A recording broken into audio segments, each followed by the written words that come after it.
In the crowded streets of Medellín, a poor boy named Pablo Escobar dreamed of something bigger: power, wealth, and control. Born into poverty, Escobar started small, selling stolen goods, running scams, whatever it took to climb.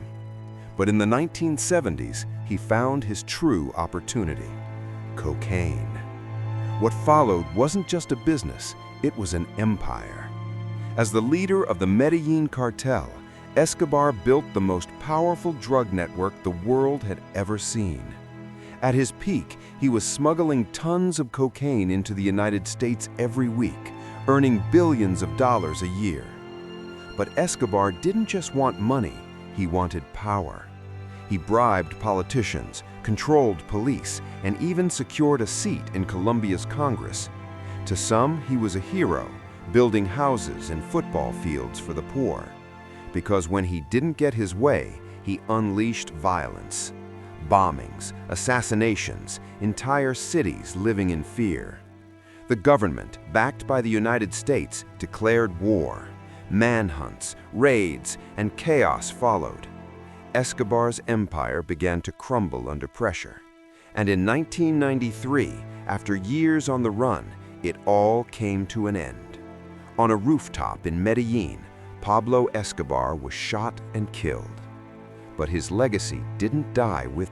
Born in 1949 in Rio Negro, Pablo Emilio Escobar Gaviria grew up in a modest household. He was clever, ambitious, and some would say relentless from the very start.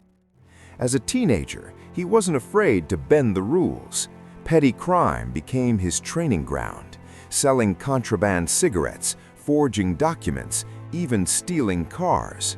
For Escobar, it was never about survival alone. It was about rising above everyone else. By the time he moved to Medellín, his ambitions had grown bigger and darker. In the 1970s, he stepped into the cocaine trade, just as demand in the United States exploded.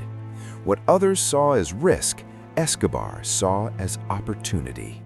And he didn't just join the game, he began to take control of it.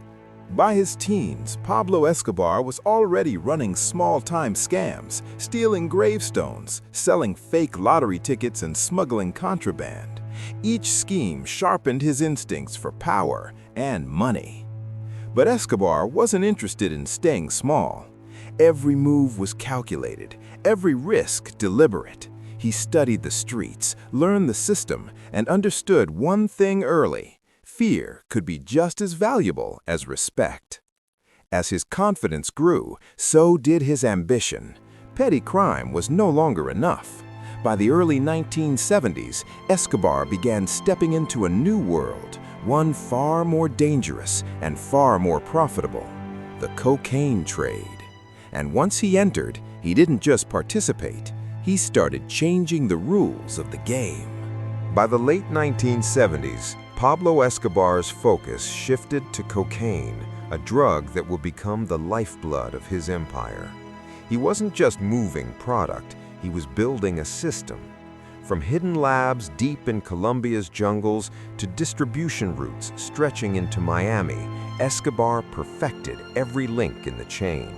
Planes, boats, and secret airstrips, nothing was left to chance.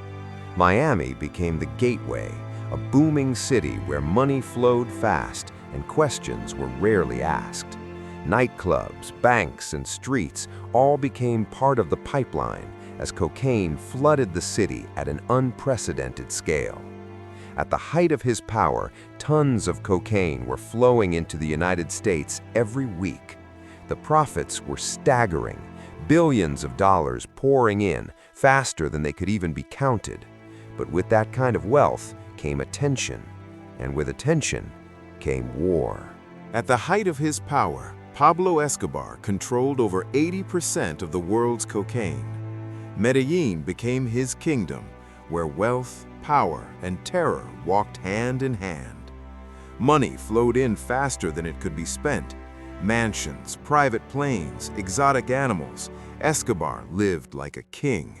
At one point, he was listed among the richest men on earth. But his real power wasn't just wealth. It was control. He controlled streets, politicians, and entire institutions. His message was simple: plata or plomo, silver or lead. Take the bribe or face the bullet. For some, he was a hero, building homes, funding football fields, and winning the loyalty of the poor. But for others, he was a nightmare. Judges, journalists, police officers, anyone who stood in his way became a target. Car bombs rocked cities, fear spread across Colombia, and the line between government and crime began to disappear. Escobar hadn't just built an empire, he had reshaped a nation in his image. But power came at a cost. For Pablo Escobar, maintaining control meant unleashing fear on an entire nation. Bombings, assassinations, and police executions became daily news. Streets once filled with life turned into zones of uncertainty where anyone could become a target. Car bombs tore through city centers, leaving destruction in their wake. Entire neighborhoods lived under constant fear, never knowing when violence would strike next. Even children grew up recognizing the sound of explosions and gunfire as part of everyday life. His message was clear and ruthless: plata or plomo, silver or lead. Take the bribe or take the bullet. Judges were silenced, journalists were hunted, entire institutions began to crumble under the weight of corruption and violence. In Medellín and beyond, fear wasn't just a tactic, it was a way of life. And as the body count rose, so did the pressure from the government and from the world, because Escobar's reign of terror had gone too far to ignore. Pablo Escobar didn't just want power in the shadows, he wanted legitimacy. In 1982, he stepped into politics, elected as an alternate member of Congress of Colombia. It was a moment that shocked many across Colombia. A man with a growing criminal empire now sitting among lawmakers. The media began to take notice, questioning how far his influence really reached. Opponents in politics quietly grew concerned about what his presence meant for the system. But many in poorer communities still saw him as a benefactor rather than a threat. He used the position to build influence and reshape his public image. From neighborhoods to political stages, he presented himself as a man of the people.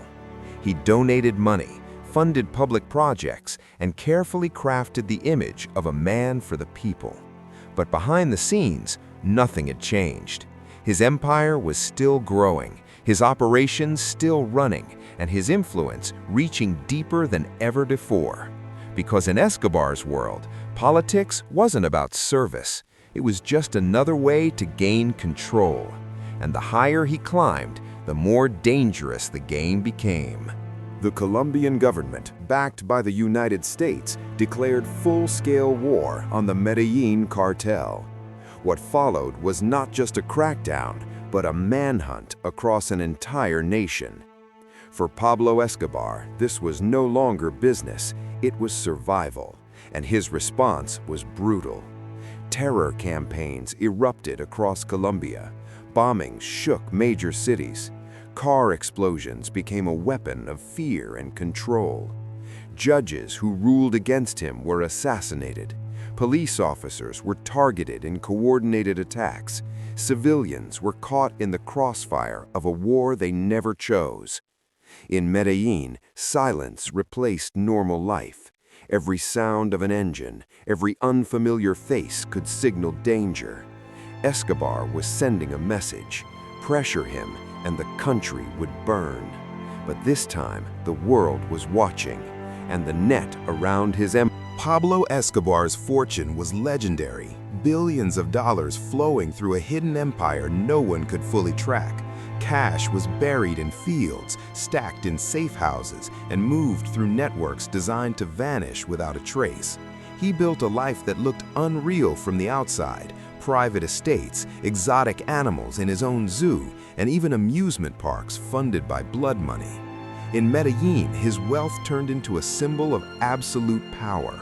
But behind the luxury, paranoia was growing, because every dollar he made brought more enemies, and every asset he owned became a target. Despite all his money, Escobar could not buy what he needed most: safety. The more powerful he became, the more isolated he grew, and the empire that once made him untouchable was beginning to feel like a trap. The hunt for Pablo Escobar lasted for years. The Colombian National Police, backed by the United States, intensified their search across cities, mountains, and hidden rural hideouts. Every day, the net tightened around the once untouchable kingpin of the Medellín Cartel. Escobar was no longer a ruler, he was a fugitive. Forced into hiding, he moved constantly from safe house to safe house, always one step ahead, never staying in one place for long.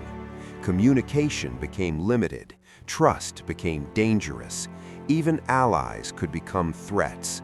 The man who once controlled entire cities now lived in constant fear of being found. Helicopters circled overhead, raids intensified on suspected locations. The walls were closing in from every direction. And slowly, the empire he built began to collapse under the weight of the pursuit. On December 2, 1993, Pablo Escobar was finally cornered in Medellín. After years on the run, the most wanted man in the world had nowhere left to escape.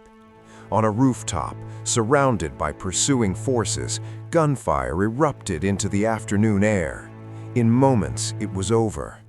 Escobar fell, bringing an end to an era defined by terror, wealth, and excess.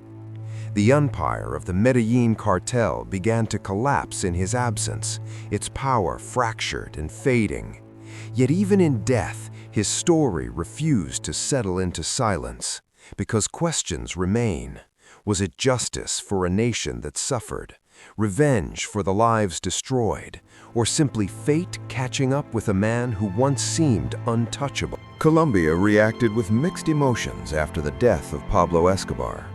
For some, there was relief. For others, uncertainty and fear of what would come next. The streets that once lived under constant tension slowly began to breathe again, but the scars of violence remained everywhere. Entire communities were left trying to rebuild lives that had been shaped by years of fear. The power he once commanded over the Medellín Cartel began to collapse almost immediately. Leaders were arrested, networks fractured, and the empire he built slowly unraveled. But the drug trade itself did not disappear. It evolved, shifted, and spread beyond a single name, continuing in new forms across borders. In Medellín, the shadow of his era lingered long after the gunfire faded. His life became legend, retold in stories, documentaries, and whispers of fear and fascination. Pablo Escobar lived as a king, died as a fugitive, and lives on in stories, films, and memory. One man reshaped a nation's destiny through ambition, violence, and vision. From the rise of the Medellín Cartel to the streets of Medellín, his influence reached every corner of society. Even decades later, his name still sparks debate, fear, and fascination across the world. He became more than a criminal. He became a symbol of power taken to its extreme. His empire was built on blood, fear, and absolute control. Yet his story also reflects humanity's obsession with power and legacy. The king of cocaine is gone, but his shadow lingers, in history, in memory, and in the lessons left behind. Some empires fall, but their echoes never fully disappear.